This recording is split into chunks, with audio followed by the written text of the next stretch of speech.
부분이었어요. 성서의 가치를 추구하고 균형 잡힌 신앙을 갖고 건강한 가정을 우리가 이루어가는 것, 그것이 저희 교회가 추구하는 그런 가치입니다.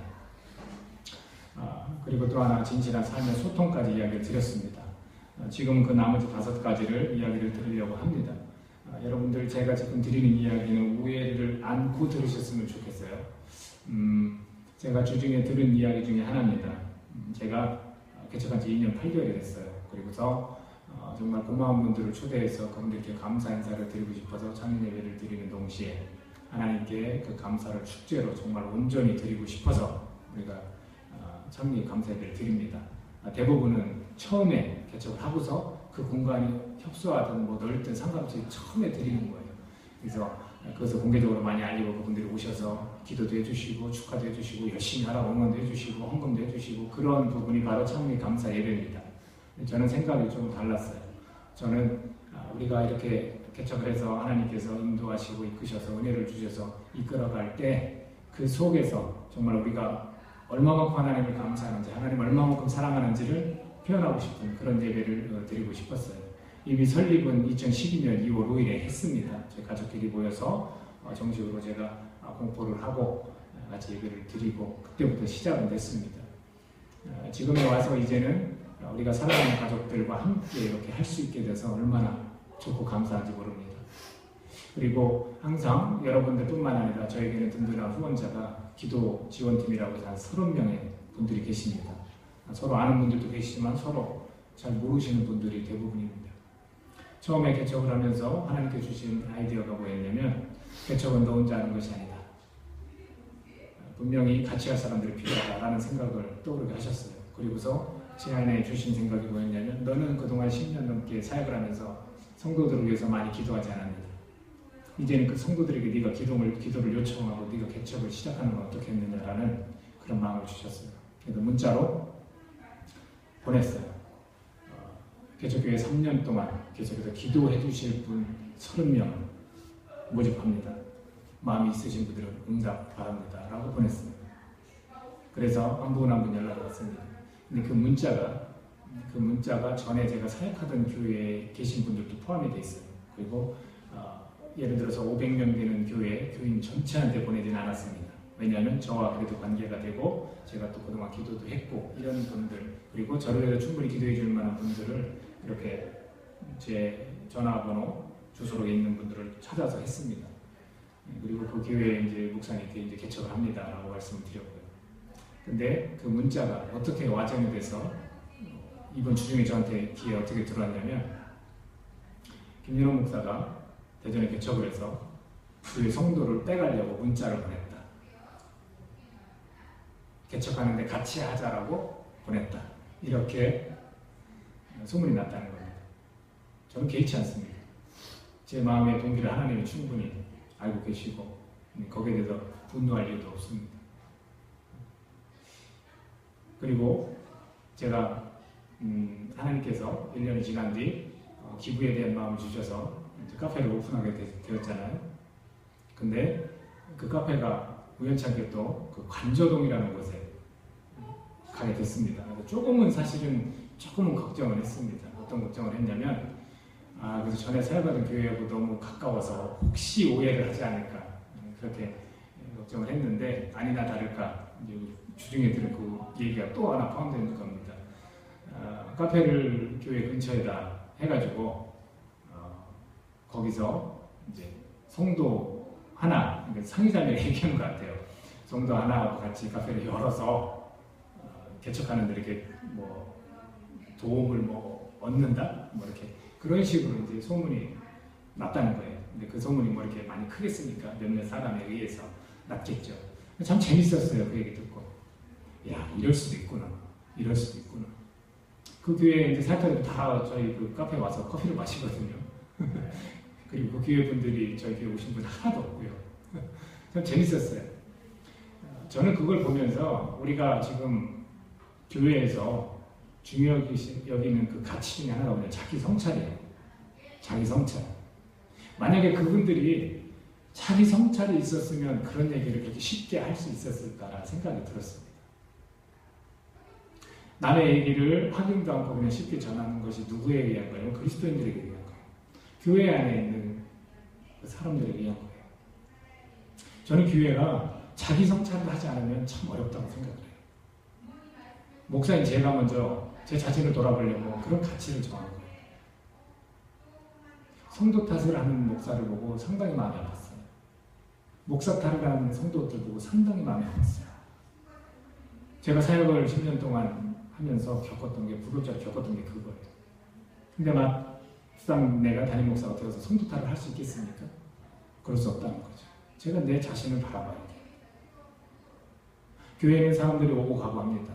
새로 오기도 하고 떠나기도 합니다. 올 때는 할 말이 없어요. 기쁘죠, 그냥. 좋죠. 갈 때는 마음이 아파요. 근데 그 갈 때 제가 생각하는 게 뭐냐면 제 자신을 반성하는 거예요. 내가 혹시 뭔가 더 잘 섬기지 못했을까? 내가 좀 더 하나님 앞에 기도하고 하나님 앞에 더 올바른 모습을 갖다가 가지 않을 수도 있지 않았는가? 저는 이런 가치 때문에 제 자신을 그렇게 되돌아볼 수 있게 되는 겁니다. 우리 그리스도인들이 저는 그렇게 살았으면 좋겠어요. 자기를 먼저 좀 되돌아보고. 변혁이요? 어떻게 일어납니까? 자기 성찰을 통해서 그 자기가 변하는 거예요. 자기가 자신을 바라보지 않고 어떻게 그 자기가 속해 있는 그 조직이나 자기가 속해 있는 그 직장들, 이 공동체들이 어떻게 변하겠습니까? 그런 되지도 않는 소문들을 퍼뜨리는 그런 공동체가 과연 하나님의 제일 기쁜 공동체일까요? 그 사람도 소중한 그리스도인인데 자기 성찰을 안 해서 그래요. 저는 그게 정말로 중요하다고 생각을 합니다. 우리가 자기 성찰을 할 때 그 자리가 정말로 변혁이 일어난다고 저는 믿습니다. 사랑하는 여러분, 여러분들이 계신 곳에서 여러분 스스로를 한번 바라보세요. 가정도 마찬가지겠죠. 자기를 먼저 보세요. 자기를. 자기 누구 탓을 하지 말고. 마태복음 7장 3절에서 이런 말씀이 있습니다. 어찌하여 형제의 눈 속에 있는 티는 보고 내 눈 속에 있는 들보는 깨닫지 못하느냐. 성경에서 말하는 거는 자기 성찰을 먼저 하라는 거예요.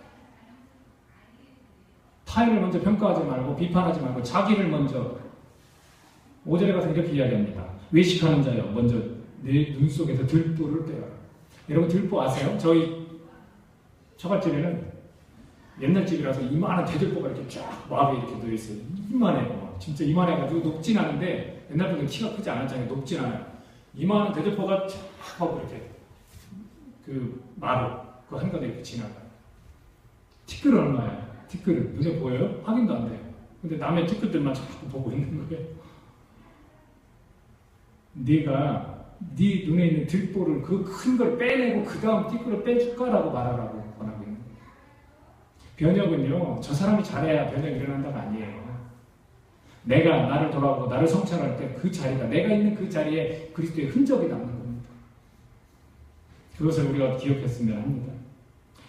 저는 숙제 중에 하나가 있는데 좀처럼 바뀌지 않는 인격이에요. 성품. 또 하나의 가치가 뭐냐면 성품이에요. 성품과 선행. 여러분 성품 바뀌어요? 예수님 만나서 변화됐어요 라고 표현을 합니다. 그러면 여러분들 성품은 많이 바뀐 것 같아요? 마음은 평안해, 기뻐. 천국에 대한 소망도 있어. 영원한 생명, 그래, 하나님 주실 거야. 하나님 함께하다는 말씀 말고도 생활하면서 힘이 나.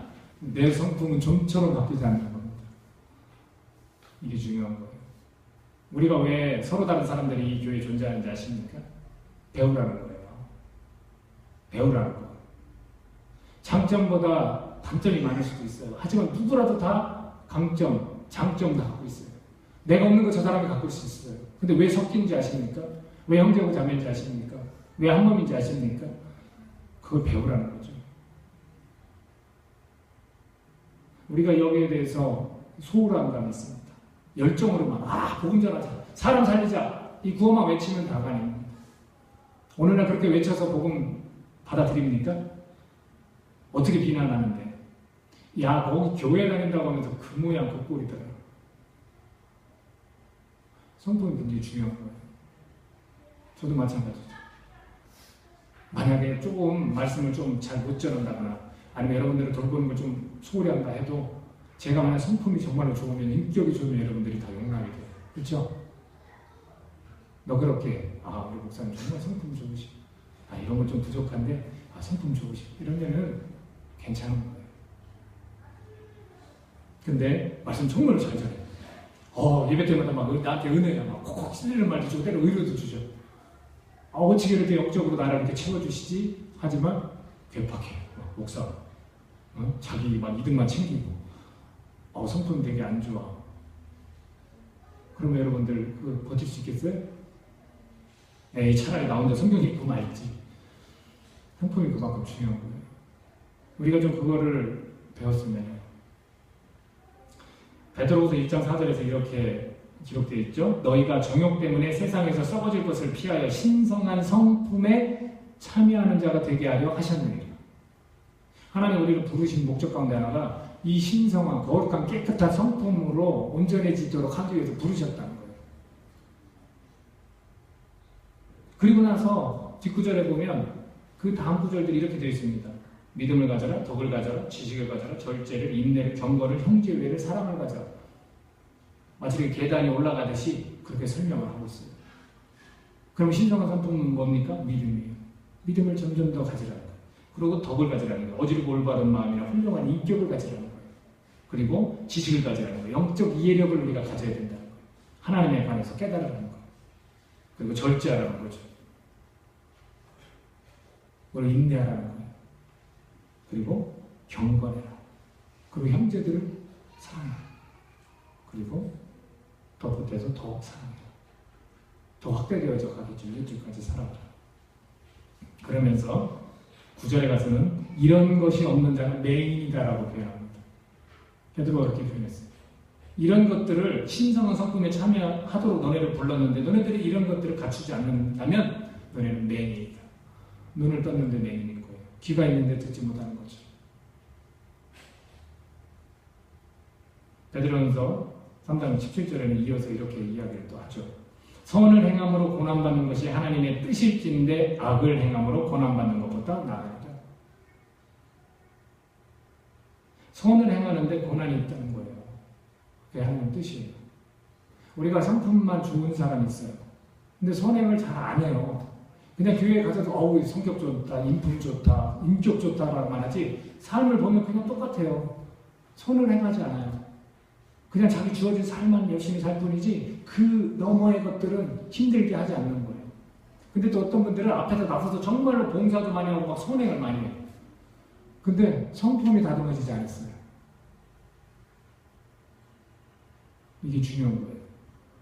성품에 대해서 우리가 관심을 갖고 우리 인격이 바뀌려고 노력하지만 또 하나는 선을 행해야 되는 거예요. 에베소서 2장 10절을 우리를 왜 지으셨는지에 대해서 이야기하잖아요. 우리는 그가 만드신 바 그리스도 예수 안에서 선한 일을 위해 지으심을 받은 자니 이 일은 하나님이 전에 예비하사 우리로 그 가운데서 행하게 하여 하십니다. 선한 삶을 선을 행하는 삶을 살도록 하기 위해서 우리를 예비하시고 부르셨다는 거예요. 그래서 그 가치 중에 하나가 성품과 선이에요. 그런 자기 성찰을 하면서 자기 성품이 바뀌겠죠? 그리고 선을 행하다 보면 어떤 일이 벌어지겠습니까? 사람을 살리게 돼 있어요. 그 다음에 가치가 뭐냐면 살림, 깨움, 세움, 흐름의 사역이에요. 이런 모습을 가지고 사람을 살리는 거예요.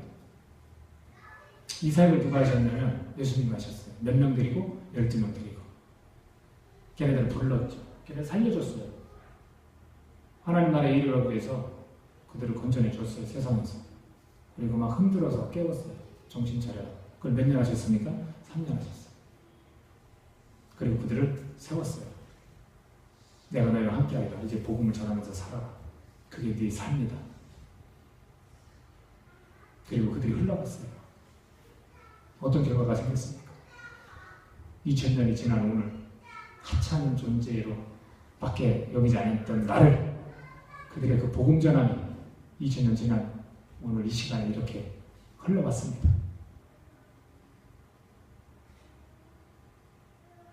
이제 우리가 해야 될 사역입니다.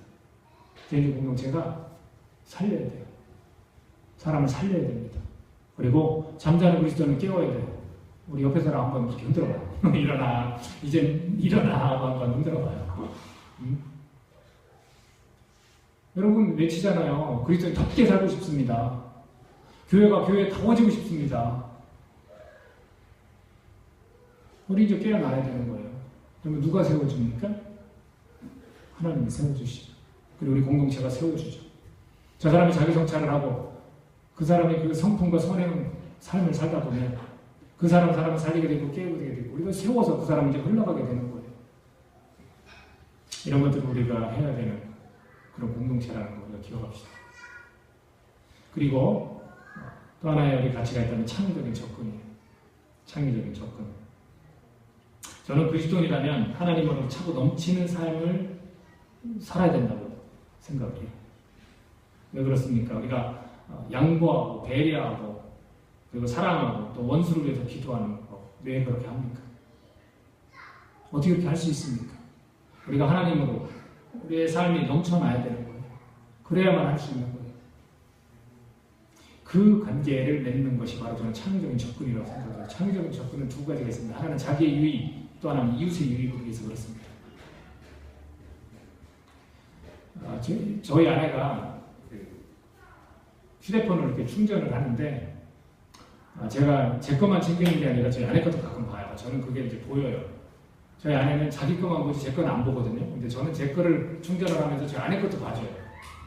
뭐 부부니까 해야죠. 그렇죠? 그래서 엊그저께 아침에 딱 일어나서 이제 충전기가 꽂아 있으면 이제 제 딴에는 이걸 빼야 이제 절약이 된다. 전기가 절약이 된다고 이제 빼주는 거예요. 딱 빼줬어요. 충전이 얼마나 됐나. 그러니까 20 몇 프로? 이렇게 돼 있는 거예요. 이상하다 하고 봤더니 이 콘센트의 코드는 빠져있고 이 끝에만 딱 꽂고 자는 거예요. 그걸 보고 제가 느꼈어요. 그 콘센트에서 빠진 코드는 충전이 됩니까? 안 됩니까? 이 잭이 거기에 연결이 돼도 안 되잖아요. 제가 그거 느꼈어요. 제 아내한테 그런 얘기 했죠. 여보, 참 이게 나에게 큰 영감을 준다. 우리 사람들이 교회를 다니는데 교회만 오면 자동적으로 우리가 성숙하고 하나님을 알아가는 거로 착각하는 거 똑같은 것 같다. 그렇게 딱 그 영감이 탁 떠올라서 우리한테 얘기했어요. 되게 경건하고 영적이죠. 삶이. 그랬어요. 우리가 마당만 밟고 가면 되는 거 아니잖아요. 어떻게 해서든 내가 하나님을 알아가고 하나님 관계를 더 깊이 해야만 그 풍성함이 뭔지를 깨닫잖아요. 휴대폰은 그렇게 연결이 안 되면 쓸 수가 없잖아요. 충전이 안 되면. 똑같은 것 같아요. 교회만 나 이번 주일 예배 드렸어 하면 끝이 아니라는 거죠. 근데 그렇게 하나님과의 관계를 맺어야만 나에게 유익이 되거든요. 근데 거기에 있어서 창의적인 접근이 필요하다는 거예요. 창의적인 접근이. 어떻게 해서든 내 유익을 위해서 하나님과의 관계를 잘 해야만 됩니다. 예를 들어볼까요? 그런 거 있잖아요. 내가 등산을 한다든지 내가 걷기로 결정을 했어요. 그러면 우리 휴대폰 요즘 잘 나와서 이어폰 이렇게 꽂고 다닐 수도 있잖아요. 그럼 그 이어폰 꽂을 때 뭘 들어요? 유행가 들을 거예요? 아니죠. 찬양 듣고 설교 말씀 내가 좋아하는 어떤 목사님에서 듣고 꽂는 거죠. 그럼 누구한테 유익이겠어요? 그 콘텐츠 회사? 나한테 유익이 되죠. 큐티 생활을 우리가 하잖아요. 그럼 큐티 생활 내가 어떻게 할 것인가? 성경을 읽고 묵상하는 우리가 정했잖아요, 여러분들. 그건 굉장히 창의적인 접근인 거예요. 왜? 나에게 유익이 되기 때문에 그래요. 나에게 유익이 되기 때문에. 하나님을 더 알아가고 하나님과의 관계가 더 깊어지기 때문에. 그런 것들이 될 수가 있고요. 내가 예를 들어서 성경을 본문을 직접 봅니다. 그때 또 창의적인 접근할 수 있는 게 뭐냐면 질문이에요. 질문이 되게 중요한 것 같아요. 좋은 질문을 던지는 것이 필요합니다. 예를 들어서 이런 질문을 던집니다. 예수님이 있다 없다? 하나님이 있을까 없을까? 이건 좋은 질문이 아니에요. 어떻게 질문을 던져야 되냐면 예수님이 계시다면 나는 어떻게 해야 하나? 또 하나 안 계신 쪽으로 가겠습니다. 예수님이 안 계신데 나는 왜 이렇게 공허할까? 이런 질문이 사실은 좋은 질문이거든요. 또 성경 본문에 대한 질문도 마찬가지겠죠. 야, 이게 무슨 뜻이야? 이거 좋은 질문이 아닙니다. 그냥 하기 싫은 거죠. 어떤 질문을 던져야 됩니까? 하나님이 왜 그러셨을까? 그리고 나에게 지금 무엇을 말씀하시는 걸까? 이런 질문들이 좋은 질문인 거예요. 이런 걸 통해서 자신의 유익을 하나님과의 관계에서 얻을 수 있다는 거죠. 그래서 창의적인 접근이 필요한 거예요. 방식이 다 다를 수 있어요. 저는 우리 교회 다 큐티합시다 이렇게 안 해요. 다 다를 수 있다고요. 그걸 생각해 보자는 거예요. 또 하나는 뭐냐면 타인의 유익이에요. 창의적인 접근은 타인의 유익을 위해서 그래요. 하나님이 주신 명령이 간단하게 정리해서 뭐라고 했습니까? 하나님 사랑, 이웃 사랑. 하나님 사랑은 지금 자기의 유익을 위해서 그렇게 해야 되는 거고, 그 다음은 이웃 사랑입니다. 타인의 유익을 위해서 창의적인 접근이 필요한 겁니다. 그 창의적인 접근을 통해서 얻는 게 뭐예요? 보람이에요. 가치예요. 이웃을 위해서 여러분들이 창의적인 접근 한번 해보십시오. 시도해 보십시오. 그럼 보람되고 가치 있는 겁니다. 그 속에 뭐가 있냐면 감동이 있어요. 그래서 훈훈하고요. 그 다음에 사람들을 움직이게 만드는 거예요. 하나님은요, 창조활동으로 인간이 유익을 얻도록 하셨습니다. 우리가 자연을 이렇게 누리는 것, 이 가을에 경치 좋은 곳을 보면서 감탄하잖아요. 노을을 보면서 갈대숲을 보면서 감탄하잖아요. 하나님 어찌 이리 아름답습니까? 하나님의 그 창조활동으로 누가 유익을 얻어요? 내가 유익을 얻는 거예요. 내가 그 창의적인 접근을 통해서 다른 타인들의 이웃들이 유익을 얻는 거죠. 우리 그걸 갖고 고민해야 돼요. 이 교회가 창의적인 접근을 어떻게 이웃을 사랑할 수 있을까? 어떻게 하나님을 사랑할 수 있을까? 그런 것들을 좀 고민했으면 합니다. 이것은 여러분의 가정과 여러분의 직장에서 다 적용이 가능합니다. 하나님의 자녀라면, 하나님의 그 창조활동, 창조성을 우리가 인정한다면 우리 자녀에게도 똑같은 걸 주시는 겁니다. 그래서 기존에 있던 방식 그대로만 갖다가 사용하고 그렇게 돼야 한다라고 하는 게 아니라 다시금 뭔가 돌출, 돌발 이런 행위들이나 이런 생각들 한번 해보라고요. 그 속에서 타인의 유익과 내 자신이 유익이 된다면 가능한 겁니다. 근데 이것도 아니고 저것도 아닌 거면 그냥 치려고 독특하니까 이렇게 되는 거예요. 그건 창의적인 게 아니에요. 치이고 독특한 건 창의적인 게 아니에요. 지금 말씀드렸듯이 타인에게 감동을 주거나 나에게 유익한 것들이 타인에게 유익한 것들이 창의적인 접근인 겁니다. 하나님은 그렇게 창조활동을 하세요. 마지막으로 연합입니다. 이 연합을 설명하기 위해서 말씀 한 구절 볼게요. 마태복음 28장 19, 20절 같이 한번 우리 한 목소리로 읽겠습니다. 시작. 그러므로 너희는 가서 모든 민족을 제자로 삼아 아버지와 아들과 성령의 이름으로 침례를 베풀고 내가 너에게 분부한 모든 것을 가르쳐 지키게 하라. 볼지어다 내가 세상 끝날까지 너희와 항상 함께 있으리라. 이것은 그레이트 커미션이에요. 위대한 명령이에요. 우리에게 위임을 하셨어요. 지상 명령이라도 표현하는. 우리는 저렇게 살아야 돼요. 제자들은 저렇게 살아야 돼요. 근데 저 가운데 다른 것들은 다 생략하고 제가 보고 싶은 게 있습니다. 저 말씀을 그대로 여러분 눈을 보시죠. 제가 잠깐 설명해 주겠습니다. 자, 너희는 가서 모든 민족을 제자로 삼으라는 이 얘기는 뭐냐면 모든 그리스도인들의 움직임이에요. 모든 인간들에게 예수님을 따르도록 하라는 거예요. 아까 얘기했던 살림과 깨움과 씀과 흐름의 사역과 연관이 있는 거죠. 그리고 침례를 베풀라고 하는 것은 뭐냐면 구원의 확신을 얻도록 하라는 거예요. 말씀드렸죠? 침례가 구원을 갖다 주는 게 아닌 거예요. 믿음이 구원을 갖다 주는 거지. 그러나 저 행위는 뭐냐면 확신을 얻도록 하라는 거예요. 침례를 베풀라는 거예요. 그리고 분부한 모든 것, 그것은 뭡니까? 성서에서 말하고 있는 것들을, 그래도 우리 성서의 가치를 추구하는 거예요. 성서에서 말하고 있는 것들을 가르쳐 지키게 하라는 겁니까? 책임과 의무를 다하라는 거예요. 그냥 가르치기만 하지 말고 지키도록 또 하라는 거예요. 그리고 이 연합과 관계된 마지막 구절입니다. 세상 끝날까지 너희와 항상 함께 있으리라. 내가 하나님과 있고 싶어도 있는 게 아니라 하나님이 나와 성령님이 예수님이 나와 함께 하신다는 거예요. 첫 번째로 우리가 어떤 연합을 추구해야 되냐면 바로 예수님과의 연합이에요. 성부, 성자, 성령님과의 연합이에요. 이것이 우리 신앙인들에서 굉장히 중요합니다. 나와 함께 계신 예수님, 나와 함께 계신 하나님, 나와 함께 계신 성령님과 연합이 돼야 돼요. 그걸 언제나 잊으시면 안 돼요. 두 번째는 어떤 연합이 필요합니까? 공동체의 연합이 필요해요. 이것을 1차적 공동체라고 저는 표현을 했습니다. 공동체가 이 연합을 1차적 공동체라고 표현했습니다. 예수님이 누구랑 연합했냐면 12명 제자들과 연합을 하기를 원하셨어요. 그걸 알려주셨어요. 그리고 그 연합이 어떻게 됐습니까? 예루살렘 교회라는 좀 더 규모가 있는 교회로 점점 바뀌었어요. 우리가 지금 1차적인 공동체로 제인지 교회 공동체가 지금 세워진 겁니다. 그리고 이 멤버들이 같이 우리가 한 몸입니다. 여기서 우리가 연합을 이루어야 됩니다. 여기서 연합을 이루면 좀 더 규모 있는 것들, 다른 일들을 할 수 있습니다. 우선적으로 해야 될 일이 지금 있는 우리 인원들이 연합을 하는 겁니다. 세 번째는 뭐냐면요. 믿는 자들끼리 연합입니다. 이것은 예루살렘 교회에서 소아시아 지역의 교회로 연결이 됐던 것과 아주 같습니다. 우리가 서로 연합이 되면 우리가 또 다른 교회들과 연합이 돼야 돼요. 우리 한국 교회 문제점 중에 하나가 뭡니까? 우리 교회. 교회 막 이렇게 서로 쟁탈전 막 해요. 이 교회가 좋다, 저 교회가 좋다, 내가 다니는 교회가 좋다, 이리 와, 우리 교회 가자. 말이 안 되는 소리예요. 교회가 무슨 자기들 뭐 회사입니까?